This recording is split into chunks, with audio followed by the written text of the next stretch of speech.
जी नमस्कार, मैं हूं दीपक मिश्रा। देखिए, ये जो वीडियो है इसमें पोरीफेरा टॉपिक के एमसीक्यूज कवर किए गए। पोरीफेरा सेगमेंट से चाहे वो क्लास 11th हो या फिर एलटी ग्रेड हो, टीजीटी हो या पीजीटी हो, इवन नीट में भी इससे 2 से 3 क्वेश्चन आते हैं।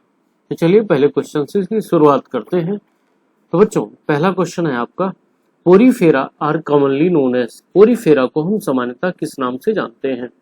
जेलीफिश नाम से, स्पॉन्जीज नाम से, कोरल्स नाम से, या फिर ऑप्शन डी सी एनिमोन्स नाम से। देखो बेटा, जो पोरीफेरा होता है ना, वो स्पॉन्जीज नाम से जाना जाता है। Option B. क्यों कहते हैं? पोरीफेरा देखिए बहुत साधारण जलीय जंतु होते हैं, पानी में रहने वाले जंतु होते हैं, जिन्हें स्पॉन्ज या स्पंज कहा जाता है। Porifera are primarily found in, सामान्यतः जो पोरीफेरा होता है वो कहाँ पर पाया जाता है? फ्रेश वाटर में, टेरेस्ट्रियल वाटर में, मरीन वाटर में, या फिर ऑप्शन डी एयर में। देखिए, जो पोरीफेरा होते हैं ये सामान्यतः जो होते हैं, प्राइमरली जो होते हैं, मरीन वाटर में ही पाए जाते हैं। देखिए, अधिकांश यानी ज्यादा से ज्यादा जो पोरीफेरास होते हैं, स्पॉन्ज होते हैं, वो समुद्री जल मरीन वाटर में मिलते हैं। हालांकि कुछ जैसे स्पॉन्जिला मीठे पानी में भी पाए जाते हैं। स्पॉन्जिला एक पोरीफेरा होता है, मैं उसको लिख देता हूँ। Spongilla live in fresh water, है ना, और बाकी आपने जाना कि ज्यादातर मरीन वाटर में पाए जाते हैं। The body of sponges is supported by, जो स्पॉन्जीज होते हैं इनकी बॉडी किस चीज से सपोर्ट होती है? आपके ऑप्शन है cartilage, chitin, spicules and spongin bones. देखो बेटा, इसका जो करेक्ट आंसर है वो है स्पाइकुलस एंड स्पॉन्जिन। देखिए, अगर किसी को लगता है कि मुझे क्वेश्चन अटेम्प्ट करना है तो पॉज कर ले, पॉज करने के बाद अपना करेक्ट आंसर बोल के फिर उसको ऑन करके चेक कर ले कि मेरा सही हुआ है कि नहीं हुआ है। तो उस तरह मैं रुका रहूंगा तो आपका टाइम वेस्ट होगा। स्पाइकुलस एंड स्पॉन्जी ये होते क्या है? देखिए, इनका शरीर जो होता है, पहला आपको बताया गया स्पाइकुलस। स्पाइकुलस होता क्या है बेटा? कैल्शियम या सिलिका का बना होता है। कैल्शियम या फिर सिलिका का बना होता है। दो बातें। स्पॉन्जिन कैल्शियम सिलिका जिससे स्पाइकुलस मिलकर बना होता है। ये सभी क्या होते हैं? एक तरह के प्रोटीन होते हैं, और यही इसको क्या करते हैं? सपोर्ट प्रदान करते हैं। Water enters the body of sponges. देखिए, जैसे मान लीजिए, आप समझिए, जैसे मान लीजिए समंदर है, समंदर में पानी भरा है, ठीक, इसमें होते हैं स्पॉन्जी। स्पॉन्जीज के बॉडी पे ऐसे छोटे छोटे छेद होते हैं, इधर से पानी जाता है। वही कह रहा है कि वाटर इनकी बॉडी में किधर से एंटर करता है? ऑस्कुलम, ऑस्टिया, कॉलर सेल्स, स्पॉन्जियोल, किससे घुसता है इनके शरीर में पानी? इसके पानी जो शरीर में घुसता है वो होता है ऑस्टिया बेटा। किससे आता है? ऑस्टिया से पानी जैसे ही एंटर करता है, इधर होता है ऑस्टिया से एंटर करता है और ऑस्कुलम से आउट हो जाता है। ये इनके शरीर में निरंतर होता रहता है। ऑस्टिया छोटे छोटे छेद होते हैं जिनसे पानी स्पॉन्ज के शरीर में एंटर कर जाता है। The central cavity in a spongy is called, spongy की केंद्रीय गुहा कहलाती है। तो बेटा, एट्रियम, स्पॉन्जियो टिलोम या फिर गैस्ट्रोवेस्कुलर कैविटी क्या कहलाती है? देखिए, जो ये कहलाती है स्पॉन्जिकोल कहलाती है। ऑप्शन बी इसका करेक्ट है। देखिए, ये क्या होता है? वह केंद्रीय गुहा यानी वह सेंट्रल कैविटी जिसमें पानी फ्लो करता है। जैसे ऑस्टिया था, इधर ऑस्कुलम था, पानी तो इसी में फ्लो करेगा ना, तो इसी को हम कहते हैं spongocoel. Option B. The body organisation in Porifera, जो पोरीफेरा जीव होते हैं इनका बॉडी ऑर्गेनाइजेशन कैसा होता है? सेलुलर लेवल होता है, टिश्यू लेवल होता है, ऑर्गन लेवल होता है, या ऑर्गन सिस्टम लेवल होता है? तो बेटा, इनका जो बॉडी सिस्टम ऑर्गेनाइजेशन होता है वो होता है cellular level. Option A is correct. Sponge में ना तो ऊतक यानी टिश्यू भी नहीं होते और ना अंग होता है यानी ऑर्गन में नहीं होता, इसमें सिर्फ सेलुलर लेवल यानी कोशिकीय स्तर का एक संगठन पाया जाता है। Which cell create water current in sponge? कौन सी कोशिका है जो स्पॉन्ज में वाटर करंट को क्रिएट करती है? आपके ऑप्शन है एमीबोसाइट्स, कोनेकोसाइट्स, पोरोसाइट्स या फिर पिनेकोसाइट्स। तो बेटा जो वाटर करंट फ्लो करते हैं वो है आपके, करेक्ट आंसर है उसका कोएनोसाइट्स। क्या है बेटा? कोएनोसाइट्स। कॉलर कोशिकाएं, इनको कॉलर कोशिकाओं के नाम से भी जाना जाता है। कोएनोसाइट्स को अपने फ्लैजिला से जल प्रवाह में क्या करते हैं? वाटर फ्लो में करंट उत्पन्न करते हैं। Which cells help in digestion and nutrient transport? जो आपके पोरीफेरा किंगडम होता है, पोरीफेरा होता है, फाइलम होता है, इसमें कौन से सेल होते हैं बेटा जो वाटर करंट, जो डाइजेशन और न्यूट्रिएंट ट्रांसपोर्ट को कंट्रोल करते हैं?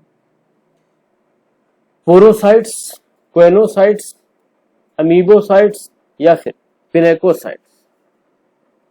तो आपको पता होना चाहिए कि इसका जो करेक्ट आंसर है वो है आपका option C. Option C is correct. देखिए जो अमीबोसाइट्स होते हैं, अमीबोसाइट्स बेसिकली बेटा डाइजेशन के लिए रिस्पॉन्सिबल होते हैं।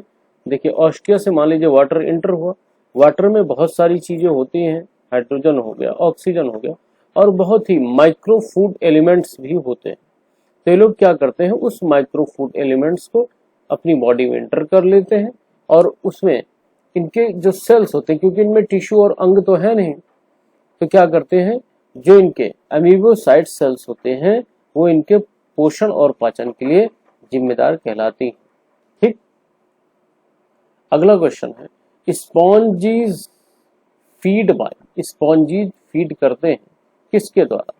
तो देखिए active hunting, filter feeding, passive absorption या टेंटिकल इनगल्फिंग।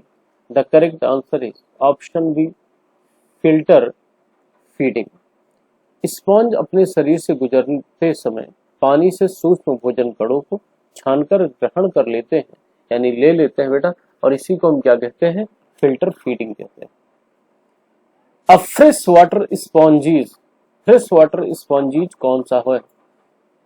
तो अभी मैंने आपको बताया था जो स्पॉन्जिला होता है ना, यही मीठे पानी में पाया जाता है। Option A is correct. Bath sponges skeleton is made up of, जो बाथ स्पॉन्जीज होते हैं इनके स्केलेटन किसके बने होते हैं? तो यूरोस्पॉन्जिया जैसे नॉन स्पॉन्जिन नामक कोमल रेशे से ये लोग क्या होते हैं? बने होते हैं, इसलिए इसका ऑप्शन बी हो जाएगा सही, स्पॉन्जिन फाइबर या स्पॉन्जिन रेशे से बने होते हैं। Asexual reproduction in sponges occur by, sponges में असेक्सुअल रिप्रोडक्शन होता है बाइनरी फिजन द्वारा, कॉन्जुगेशन द्वारा, जेमिल्स एंड बडिंग द्वारा या फ्रेगमेंटेशन द्वारा। तो देखो बच्चों, जो इसमें रिप्रोडक्शन होता है तो वो होता है जेम्यूल एंड बडिंग द्वारा। Option C is correct. Sponge अलैंगिक रूप से कलिका और कठोर संरचनाएं बनाकर प्रजनन करते हैं। Water exist the sponge body through, water exist the sponge body through ostia, osculum, spongio या फिर कॉलर। तो आप सभी को पता है एग्जिट होता है ऑस्कुलम से और इंटर होता है ऑस्टिया से, इसलिए आपका जो सही आंसर होगा ऑस्कुलम होगा। देखिए ऑस्कुलम एक बड़ा छेद होता है जिससे पानी बाहर निकल जाता है। व्हिच हैज कैनाल सिस्टम, किसमें कैनाल सिस्टम पाए? देखिए टोटल 30 एमसीक्यूज हैं। Which has canal system? Hydra, Sycon, Planaria, leech. तो जो साइकॉन होता है ना, साइकॉन में कैनाल सिस्टम होता है। साइकॉन में विकसित नालिका तंत्र साइनोकॉइड टाइप पाया जाता है। कैनाल सिस्टम को नालिका तंत्र के नाम से जाना जाता है। कॉमर्शियल स्पॉन्जीज इस पूछा गया प्रश्न है, कॉमर्शियल स्पॉन्जीज कौन सा होता है? Leucosolenia, Spongilla, Euspongia, Euplectella. The correct answer is option C, Euspongia. ये कॉमर्शियल स्पॉन्जीज में आता है। Which is absent in Porifera, Porifera में कौन सा एब्सेंट होता है? Reproduction, digestion, locomotion, nervous system. तो बेटा रिप्रोडक्शन अभी मैंने बताया होता ही है, डाइजेशन भी मैं बता चुका हूँ, लोकोमोशन फ्लैजेला थ्रू होता है, इनमें नर्वस सिस्टम नहीं पाया जाता है, तो इसलिए ऑप्शन डी क्या हो जाएगा? करेक्ट हो जाएगा। इनमें कोई भी तंत्रिका तंत्र नहीं होता, लेकिन ये हल्के रिस्पॉन्स को क्या कर सकते हैं? पहचान सकते हैं तंत्रिका तंत्र न होने के बावजूद। Collar cells are also called, collar cells को हम किस नाम से जानते हैं? अभी मैंने आपको बताया था, इसको हम क्वेनोसाइट्स यानी ऑप्शन सी के नाम से भी जानते हैं। असल में इनको क्वेनोसाइट्स इसलिए बोला जाता है क्योंकि कॉलर जैसी संरचना होती है, इसीलिए इनको क्वेनोसाइट्स या कॉलर सेल के नाम से जानते हैं। Which has a glass like body, glass like body किसकी होती है? Leucosolenia, Sycon, Euplectella, Spongilla. The correct answer is बच्चों Euplectella, option C is correct. Option C, Euplectella की कांच जैसी संरचना किसकी बनी होती है? आपको बता दूं बेटा, ये जो ग्लास लाइक संरचना होती है इनकी, वो बनी होती है सिलिका की। क्लास ऑफ काल्केरियस स्पॉन्जीज इस, काल्केरियस स्पॉन्जीज किस क्लास में है? तो बेटा ये काल्केरिया, ऑप्शन सी यही करेक्ट है। इस वर्ग के स्पॉन्ज में क्या होता है कि स्पिकल्स कैल्शियम कार्बोनेट से बने होते हैं, ये आपको पता होना चाहिए।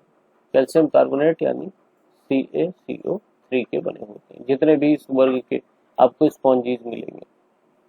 एम्फीब्लास्टुला इज अ, एम्फीब्लास्टुला क्या है? स्केलेटन टाइप है, एडल्ट स्पॉन्ज है, लार्वा है या फीडिंग सेल है? देखो बेटा जो एम्फीब्लास्टुला होता है वो होता है लार्वा। होता क्या है? यह एक तैरने वाला लार्वा होता है जो स्पॉन्ज के लाइफ साइकिल में पाया जाता है। Porifera, so which symmetry, Porifera कैसी सिमेट्री को दर्शाता है? बाइलेटरल, रेडियल, स्फेरिकल या असिमेट्रिकल? तो बेटा ये एसिमेट्रिकल सिमेट्री को दर्शाता है। अधिकांश स्पॉन्ज में कोई निश्चित सिमेट्री नहीं होती, और जिसमें सिमेट्री मतलब जैसे मान लीजिए ये है, मैं इसको 20 से काट दूंगा तो आधा इधर जाएगा, बाइलेटरल बोलेंगे। रेडियल का मतलब मान लो जैसे स्टारफिश में होता है, ऐसे है, ऐसे फिर ऐसे फिर ऐसे फिर ऐसे। अब मैं इसको काटूंगा तो ऐसे, तो हर तरफ किनारे होगा, लेकिन इन लोगों में कोई सिमेट्री बनती ही नहीं है, किसी भी तरफ बड़ा रहेगा या छोटा रहेगा, पोरीफेरा का यही सीन रहता है, इसीलिए इसको हम असिमेट्रिकल में कंसीडर करते हैं। देखिए अगला है Venus flower basket is, important question है, पूछा गया प्रश्न है। यूप्लेक्टेला है, किसको बोलते हैं? यूप्लेक्टेला। देखो बेटा ये बहुत गहरे समुद्र में पाया जाता है, और आपको बता दूं कि यूप्लेक्टेला को जापानी जो लोग हैं ना, ये अपने यहाँ उसके तरफ देते हैं, क्या बोलते हैं, उपहार को, गिफ्ट के रूप में देते हैं। फर्टिलाइजेशन इन स्पॉन्जीज इज, स्पॉन्जीज में फर्टिलाइजेशन होता है। जब इनके अंग है ही नहीं तो आपको पता है एक्सटर्नल होगा नहीं, है ना, आसेक्सुअल। इंटरनल होता है इनमें, कैसा होता है? इंटरनल। देखिए जो मेल गैमीट होता है वो जल के माध्यम से दूसरे स्पॉन्ज में इंटर कर जाता है और फर्टिलाइजेशन हो जाता है अंदर ही अंदर, तो आंतरिक होता है फर्टिलाइजेशन। अगला प्रश्न है बेटा, पिनेकोसाइट्स या pinacoderm is formed by, pinacoderm आपको पता है, देखो इसी से याद कर लो, पिनेको यानी पिनेकोसाइट्स। होता क्या है? बाहरी परत समतल पिनेकोसाइट्स कोशिकाओं की इनकी बनी होती है। जैसे मान लो ये है, इनकी जो बाहरी परत है, आउटर लेयर है, पिनेकोसाइट्स से बनी होती है और प्लेन होती है ना। Water current system is useful for, water current system किसके लिए महत्वपूर्ण है, यूजफुल है? आपके ऑप्शन है respiration, excretion, nutrition, all of the above. तो बेटा ये होता है ऑल ऑफ द अबव, हर काम के लिए जरूरी होता है। क्योंकि होता क्या है इस सिस्टम में, भोजन यानी न्यूट्रिशन आपका हो गया, चाहे रेस्पिरेशन शोषण हो गया, या एक्सक्रीशन जो वेस्ट चीजें उनको निकालना हो गया, इन सब के लिए क्या होता है, वाटर करंट सिस्टम यूजफुल होता है। कोनेकोसाइट्स आर फाउंड इन, कोनेकोसाइट्स पाए जाते हैं। अभी मैंने बताया कोने याद कर लो, इसलिए कोनेकोडर्म हो गया। अगला है बेटा क्वेश्चन, जेलेंटिनियस मैट्रिक्स इज कॉल्ड, जेलेंटिनियस का मतलब जेलीनुमा, मैट्रिक्स कहलाती है मेसोडर्म, मेसेनकाइम, मेसोफिल, सिलेंट्रॉन, सिलेंट्रॉन। तो जो आपका सही आंसर होगा बेटा वो होगा ऑप्शन सी, मिजोफाइल, मिजोइल। बेसिकली होता क्या है, मिजोइल बाहरी और अंदर की परतों के बीच जो लेयर होते हैं जेलीनुमा संरचना होती है। जैसे ये है आउटर, ये है इनर, इसी के बीच में मिजोइल एक परत होती है, लेयर होती है। Sponge spicules are made of, sponge spicules बने होते हैं, किसके बने होते हैं, कैल्शियम और सिलिका, केराटिन, काइटिन, प्रोटीन। तो बेटा बना होता है कैल्शियम और सिलिका का ही, इसलिए option A is correct. Gas exchange in sponges, sponges में गैस एक्सचेंज किसके द्वारा होता है, गिल्स के द्वारा। गिल्स होगा ही नहीं, है ना, स्किन भी नहीं होगा क्योंकि ये सब ऑर्गन के हैं। ट्रैकिया भी नहीं होगा बेटा, डिफ्यूजन होगा, ऑप्शन सी। डिफ्यूजन क्या है, जैसे मान लो स्पॉन्जीज हैं, अब इनमें क्या होगा, ये वाटर में है, अब बाहर तो हायर कंसंट्रेशन होगा, इनकी बॉडी में लोअर कंसंट्रेशन होगा। और आपको पता है डिफ्यूजन हमेशा हायर टू लोअर होता है, यानी कोई चीज अगर बाहर ज्यादा है तो हायर होगी, अंदर कम है तो लोअर है। बाहर पानी ज्यादा है इसलिए हायर है, अंदर पानी इनकी बॉडी में कम है, लोअर है, तो हायर से लोअर की ओर पानी फ्लो करता है और डिफ्यूजन के द्वारा अपना काम निपटाते हैं।